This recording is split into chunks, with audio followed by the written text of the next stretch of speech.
Steam is full of titles that come and go, and no genre encapsulates this more perfectly than medieval games. It is such a tumultuous time period, almost beautifully coinciding with how it actually was back in the day. People lived and died at the drop of a hat. Games come and go because, well, mostly because they launch into early access. However, I'm going to be going over some of the worst disasters in medieval gaming history. Oh god, it gets worse and worse as we go along. The Stronghold series of games, well, had a stronghold on RTSs the world over, especially when the second one came out and its first foray into 3D titles. This RTS was a masterpiece, and still to this day, especially in 2023, with the definitive edition for Stronghold 1 coming out, this game has the hearts of many an RTS gamer the world over. Yet there was one entry that didn't quite go down as well as the others. Stronghold 3 was a part of this franchise known for its blend of real-time strategy and castle building simulation, set of course in the medieval time. Because of the success of Stronghold 1 and later 2, not to mention Stronghold Crusader, fans eagerly awaited a true sequel that would enhance and expand upon the original concepts. So Stronghold 3 came about, aiming to be said sequel, with Firefly Studios, the developers, once again at the helm. They'd proven that they knew what this series was. They'd proven that they could capture the hearts of many, so it was going to be a hit. Surely. There'd be a new 3D graphics engine, enhanced physics for realistic destruction, day-night cycles that would affect your gameplay and how it would all pan out. With improved AI and pathfinding, there'll be a more dynamic campaign with more mature storylines continuing from the first games. So, Stronghold 3 kept a lot of the core elements with castle construction and resource management. There was siege warfare and introducing a few new mechanics as well, like freeform building. Unlike the grid-based systems of previous titles, Stronghold 3 allowed for a more flexible placement of structures, and this came into fruition with the realistic physics. Of course, crumbling realistically under siege weaponry. Players once again needed to gather resources like wood, stone, and food to build and maintain their castles, and their popularity between the peasants. This happiness of the peasants affected the productivity and tax income, requiring careful balancing. All of this combined with its all-military side, having a range of medieval units like archers, knights, and siege warfare that was now enhanced with the detailed siege equipment and destructive terrain, which is a little bit of a nicer touch. It had single-player campaigns with 2 separate campaigns, military and economic, continuing the stories from the original title with a multiplayer as well. So, all this kind of lines it up to be the next behemoth of an RTS title, since Stronghold Crusader was so well loved, and of course the originals also had their place as well. But upon release, Stronghold 3 was met with largely negative reviews, and to this day has kind of been ignored. In fact, researching for this video, there is very little about Stronghold 3. People have kind of pretended it doesn't exist. Mostly this was just down to its technical problems. It included so many crashes, AI pathfinding errors, you know, that AI that was supposedly improved, with a ton of graphical glitches. Not just that, but it seemed that they really put a focus on trying to improve the graphics, but with an expense of the actual gameplay. You see, people really wanted them to have a better title, not just a better looking title. It's so full of bugs, even more than Stronghold 2, especially with this troop movement and AI.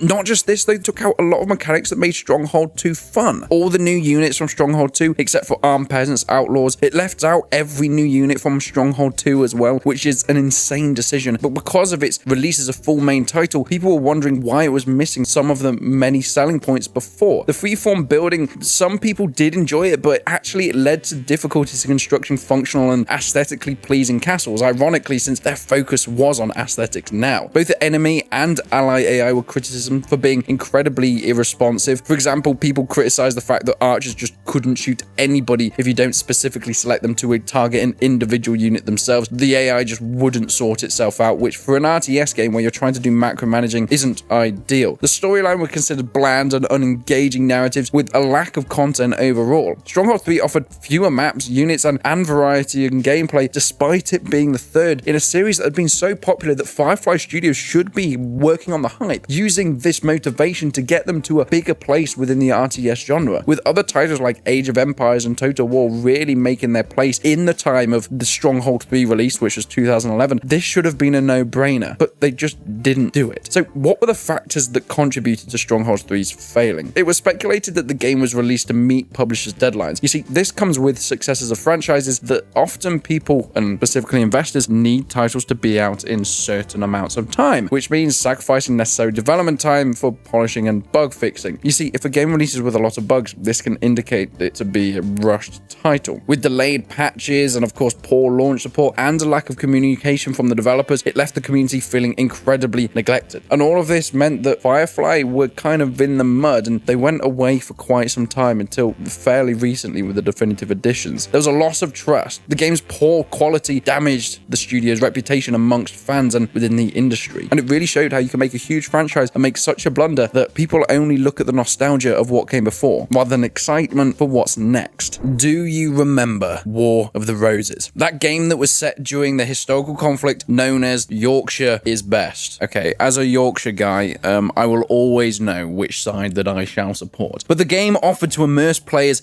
in this tumultuous period, an incredibly bloody war that really doesn't get that much representation, especially in gaming. I mean, I can't really think another title that's really blasted out into the mainstream, and well, as we're about to work out, War of the Roses tried, but somewhat failed. Okay, it hugely failed. But it was developed by Fat Shark. You know, the guys that made Vermintide and later Darktide? A huge company now. They started doing this sort of thing. Fat Shark intended to create a realistic melee combat system that captured the brutality and skill required in medieval warfare, with extensive options for customization, weapons, and of course perks to suit different playstyles. It was admittedly a 64-player multiplayer-only game at the time, with other, I guess, tutorial parts to it, but the combat system was really cool. It was so heavily inspired by Mount and Blade, however. It's basically Warband's combat system with the 4 directions, just a little bit more clunky. And whilst this realistic combat mechanic was great, they didn't quite nail it, and it didn't quite capture the same attention that a Mount and Blade did, especially releasing at a very, very similar time. Whether you were using your bows, your swords, your axes, or do you remember riding on horseback and being able to lance people? This game had some brutal executions as well. When you got someone down on the floor, you could stab them in the face. Of course, playing as an archer was incredibly satisfying in this title. I played this game when it first came out, and look, I might have only been a little 12-year-old boy, but I still loved it. It was fantastic, despite its flaws. The directional combat was decent enough. The range combat was very fun, especially when you used crossbows as well, and different armor types affected your mobility and protection. I remember it had a lot of emphasis on being a big hulking suit of armor walking around the battlefield, or being able to be a bit more slick and go in that direction as well. There was so much customization, and it was so bright and vibrant. For a medieval world represented, and even when it looks so grey and dull, it was so fresh to have something that felt like real medieval worlds, where people painted colors on their weapons and shield, had bright plumes, and you were able to completely customize these loadouts and have these perk systems, earning an in-game currency to unlock new equipment and custom options as well. The game offered a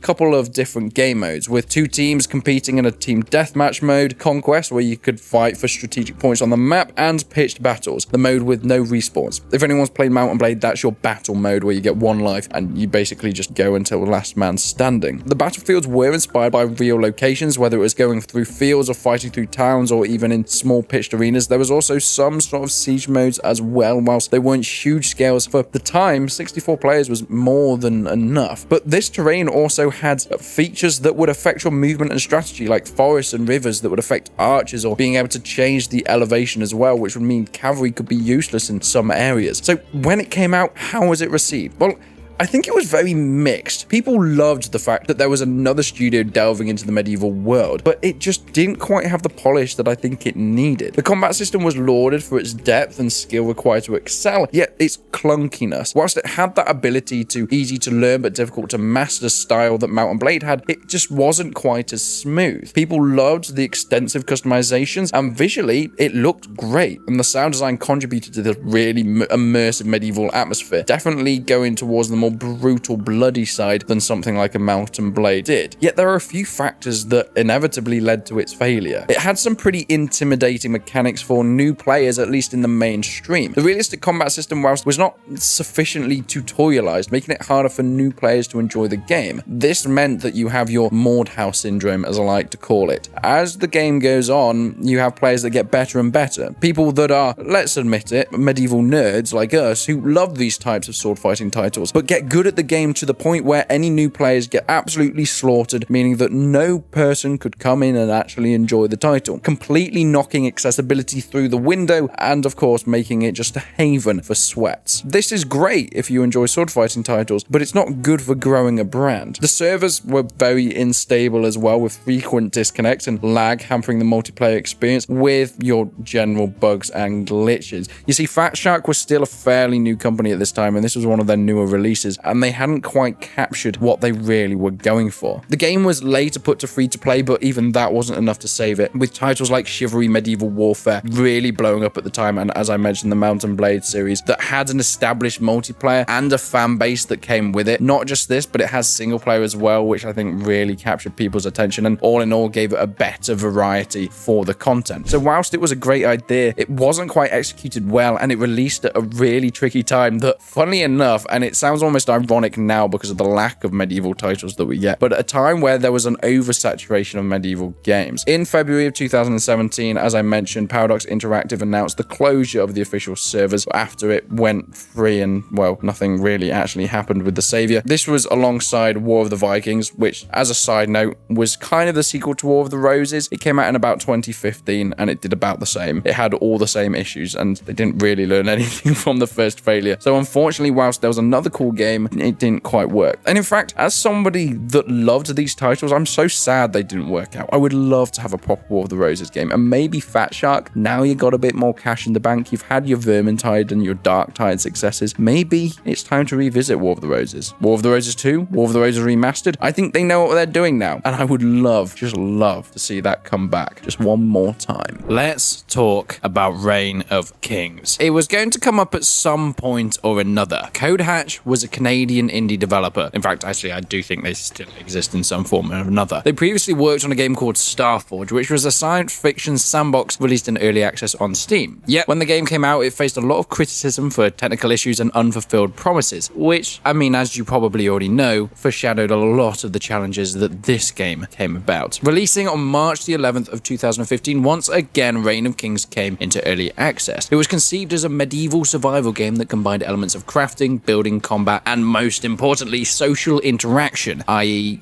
getting people by the legs with rope and then dragging them across the grass. In this medieval setting, it was, I guess, more fantasy than anything. It wasn't exactly dark and gritty, I'm going to be completely honest. Although it did try and make players experience this harsh and realistic survival, but I think it lent way too much on the arcadey side for it to ever be called a realistic medieval title. Yet there were some pretty cool ideas. There was a unique system called player sovereignty, which meant that players could become kings of regions and impose tax upon other people. These other people all having their own ranks and roles as well in this consistent, persistent world. A lot of the emphasis went on this player interaction, and this made for some of the best footage that kind of blew up the game in the first place. Releasing on YouTube with huge YouTubers like Syndicate and Frankie on PC playing this title, some even calling it the best game ever made. It was kind of like Rust but medieval, and people adored it. With this robust crafting system, also building, having anything from small huts up to bigger manors, and of course full castles that then could be sieged with full siege weaponry. When it was released, it let players get on board with something that was new, and whilst Codehatch had done Starforge before, they weren't really as well known, so yes, it could have been a great red flag, but people weren't really aware of it. One of the biggest selling points was the combat and warfare. Once again, this was a medieval game. Being able to engage with enemies using things like axes, bows, swords, and other medieval weaponry, but most importantly, things like siege weapons, trebuchets, and battering rams to attack the enemy fortifications, meaning that people could spend ages building up these huge manors and castles just to then be broken down by an enemy clan that didn't really want you to be in their territory. And this is what made a really good game loop, having the difference between single people walking around and huge clans, being able to build anything, making the difference between building a small farmstead to a huge city that everybody had their own roles. And this is where, of course, as mentioned, the sovereignty of kings and taxes and all that system came into play as well. Not just this, but other players could challenge the king's rule, leading to political intrigue and conflict within the game. Being able to to claim the throne room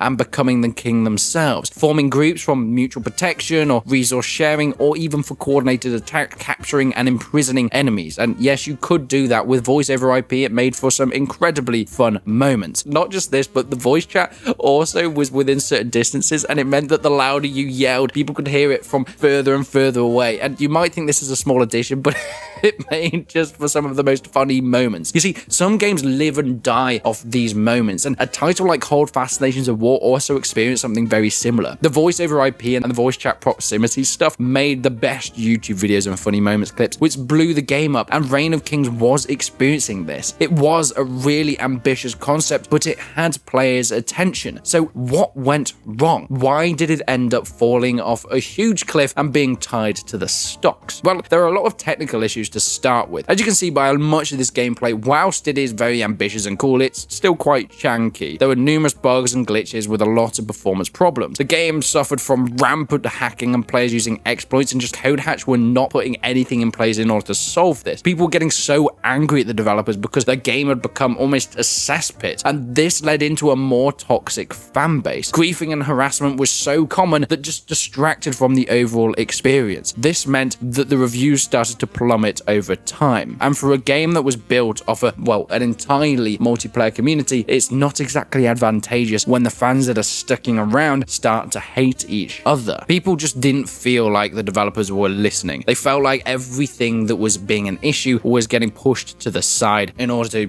focus on content over quality, meaning that player count started to dwindle and issues persisted. New players were scarce, and the ones that did come in found a toxic fan base that wasn't very welcoming and accessible. Servers started to empty and become deserted, further diminishing the multiplayer experience. And then CodeHatch, well, they handled Reign of Kings pretty much like they handled Starforge. They left it alone and didn't really try. There was community attempts at revival with private servers. Some dedicated players attempted to keep the game alive this way, but it wasn't enough. With limited modding tools in the game, the community just couldn't really get it back to where it needed to be. Now, later on, there was talks about other games like Moss, which was kind of a spin-off, a Rust medieval game. That seems to have died a sorry death. But we do have Renown, a game that now is starting to build on what Reign of Kings and Rust have done in the past. It is still looking very hopeful, and the player base is still growing. So whilst Reign of Kings was a disaster that ended up failing, it might not be over for the medieval survival games just yet. What would be the first thing that comes to mind when I mention Keen Software House? Well, if you know them as developers, you would know that they've built the incredibly successful Space Engineers, a game that explored the open sandbox of the universe in one of the most detailed ways possible. But they actually made another game. This came out on February 19th, 2015, a simulation engineering building game, but not set in space. No, set within the medieval world. Keen House Software is a Czech video game developer that was founded in 2010. And of course, building upon the success of Space Engineers, they applied a similar engineering and construction mechanics to a medieval setting, Medieval Engineers. This was conceived with the following objectives: simulating medieval technology and architecture with completely dynamic terrain that can be molded and crafted the way that you wanted to, with simulated destruction of buildings for some of the most incredible, for some ready for wars that would inevitably come into fruition. Once again, a huge open world, this time not exactly going into space, but still big enough in order to build structures, machines, and fortifications. But it also incorporated survival mechanics, including resource gathering and combat with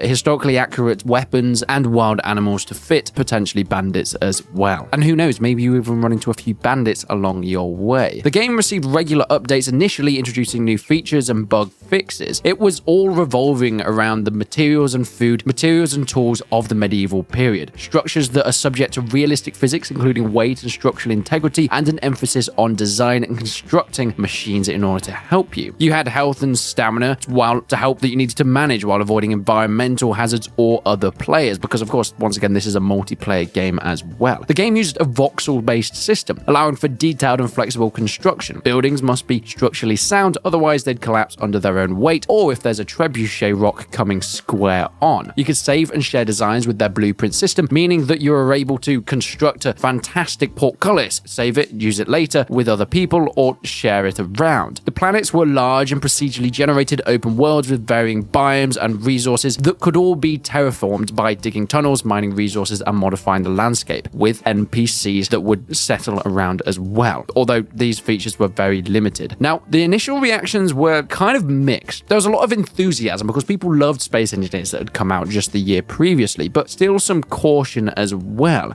Players and critics appreciated the idea of combining engineering mechanics into a medieval setting, and existing fans were eager to experience similar gameplay from Space Engineers. Yet, as development progressed, issues started to emerge. Players noticed slow progress with adding new features and content. There was a report of a lot of more bugs and technical issues with incomplete features. Some promised mechanics that were either undeveloped or not quite implemented. This equated in mixed overall reviews on Steam. And because of this, well, Keen House were kind of focusing on their more successful counterpart, which was Space Engineers. So this never-ending cycle sort of continued. Less content started coming in. More of these promised mechanics were getting strayed away and more focus put into Space Engineers. I mean, they completely shifted their resource back, especially when it came to the full release of SE in 2019, diminishing the development team for Medieval Engineers, slowing down its progress. Not just this, but the V-Rage engine that was developed in-house for both these games faced difficulties adapting to the complexities of these medieval physics and mechanics. It often caused a lot of optimization issues and performance problems. Not just this, but you see, the thing with space is it's never ending, and being able to have so much different technologies, from building spaceships to space elevators, mining lasers, and of course you could build ships that could do everything from refine ores to be huge hangar bases for smaller fighters. There was a lot less of these options within Medieval Engineers. It was limited by its choice of time period and genre, meaning that there was a lack of roadmap, a clear development plan, and people were kind of getting to the point where the game loop became very repetitive. The game remained in early access for over 5 years without a full release until players started to get kind of tired. On March 17th, 2020, Keen House Software announced that it would be the end of development. No further major updates would be made to Medieval Engineers, and despite its really promising idea and kind of okay execution, the lack of continued support really just turned the last few players away. It still exists, but nobody really plays it these days. You see, whilst Medieval Engineers provided a platform for creativity and had moments of enjoyment, it fell short of becoming a medieval masterpiece due to its unmet expectations and developmental shortcomings. The game's legacy really does serve as a lesson for the importance of resource management and community engagement. Well, maybe there just wasn't enough of a fan base for this kind of medieval title, or maybe it was down to the fact that they never really put all their eggs in the right basket, or maybe it was down to the fact that it was being developed very closely alongside Space Engineers. These titles released in early access just a year apart, meaning that they kind of spread their team very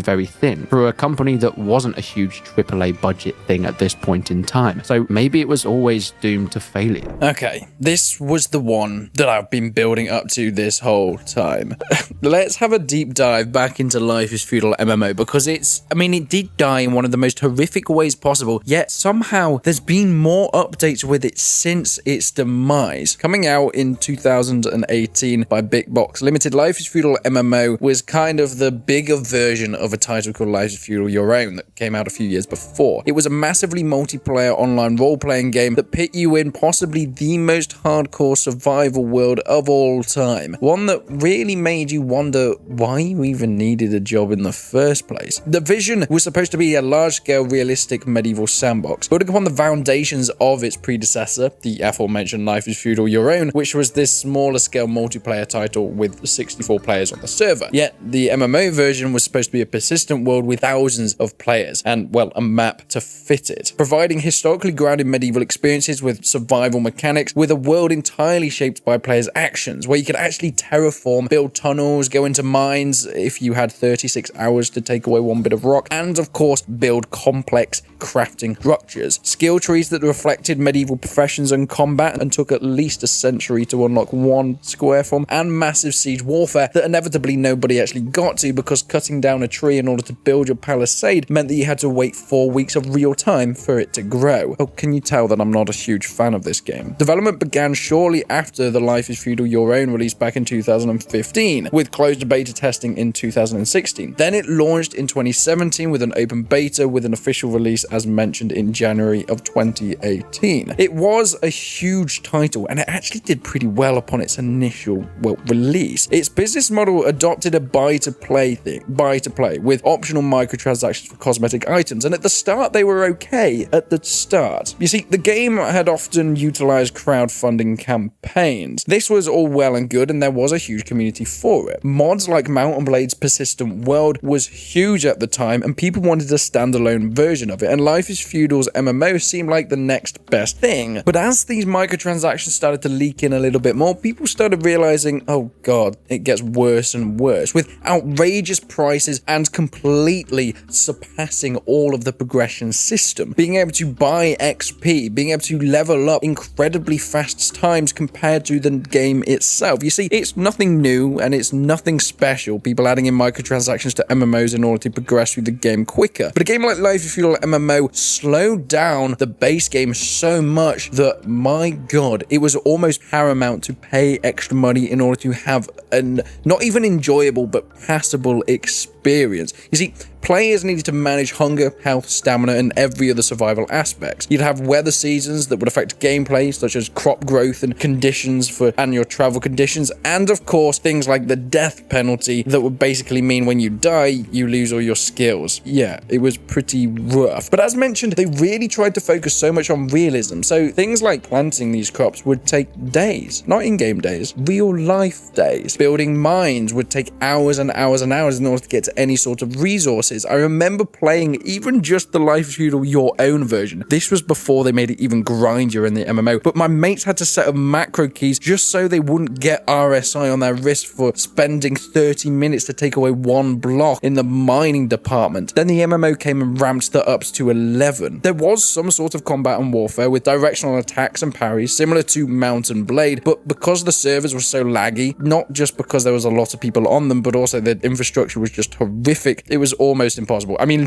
look at some of the gameplay from the battles. It's a cool idea to have thousands of players on the same map fighting it out, but my god, did it look absolutely awful. There were guilds and politics within it, where you could claim land to build settlements, but really, this was the only way to play. Because of the grindy system, it meant that you had to play in large groups. This meant that any stragglers would either get killed off or they would just leave the game because there was nothing to do for a 1 or 2 player clan. So everybody just became part of one big group. So there's no one else to fight. Okay, did they not think of this? There was a hierarchical system where guilds could become vassals and overlords, a little bit like Reign of Kings, but a lot more in depth. But as mentioned, most of the time on a server, you'd have 1 or 2 clans who would fight it out every couple weeks or so, and that was about it. Actual gameplay was so few and far between because of the actual time and commitment you had to put into it. It meant the only options were joining guilds and basically getting given stuff from other people. Because it was a player-driven economy, all the items were crafted by players, with trade being essential for acquiring resources, having its own currency system and trade posts. But this meant that as soon as the players started to drop, because of, well, most of the criticism I've given it already, the whole core system that was holding up the game and its player-driven economy really started to dwindle. The game's complexity made it so difficult for new players to get started without guidance, and I've said time and time again that accessibility is so important for building a fan base. Titles like Hell Let Loose have grown so well because they're really easy to get into, it's pretty straightforward, it's arcadey enough so you can have a lot of fun quite fast, but if you stick around and really get involved, you can join clans, you can play with communications and voice over IP in different roles, and you have all those options. Same with a game like Mount and Blade. You can jump into a multiplayer game and understand instantly this is a medieval siege, there's 2 sides, you can play on medieval siege weaponry, you could play with siege engines, firing catapults, or as a bowman or crossbowman. This is great, I want to delve in more, and then you start finding clans and the more hardcore aspects, or maybe even the persistent mods. But a title like Life is Feudal MMO did not have this. It was all or nothing. There was no putting your feet in the lukewarm waters of this medieval survival. It was, you've got to grind this game, use it as a second job, or you're not even going to find anything worth playing. Reviews and ratings were not very positive. In fact, it just wasn't really popular enough to hit the mainstream in that way. Players started to get a lot of concerns about the grindy nature of the game, and it became kind of that hardcore syndrome where everybody within the game was so hardcore involved that no new players could have any fun or really wanted to be a part of it. Much like I mentioned in the title like War of the Roses, well, it went the same direction. So the game was shut down, but it wasn't quite over yet. You see, in January of 2021, Bitbox Limited announced that they were done, the termination of their agreement with the game's publishers, and, well, the servers were going off the rails. There was some community efforts for trying to revive it, but it didn't happen until it was bought up last year.